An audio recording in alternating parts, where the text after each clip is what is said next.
rien n'est plus important que la liberté de penser, de parler, d'aller où on veut, de vivre sans peur. Mais bien sûr, la liberté doit être limitée à la liberté d'autrui.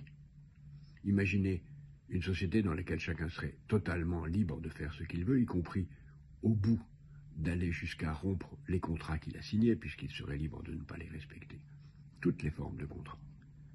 Le contrat de travail, le contrat politique, le contrat sentimental, où chacun serait ainsi libre d'être déloyal. Et au fond, la liberté absolue, c'est le droit d'être déloyal. Et on le voit s'insinuer dans des entreprises dont les collaborateurs ne sont que des mercenaires déloyaux.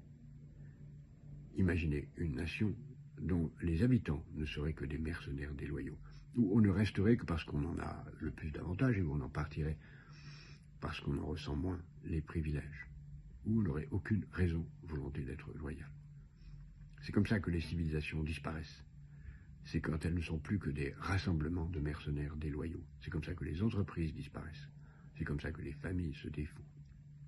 La loyauté est le contrepoids nécessaire à la liberté.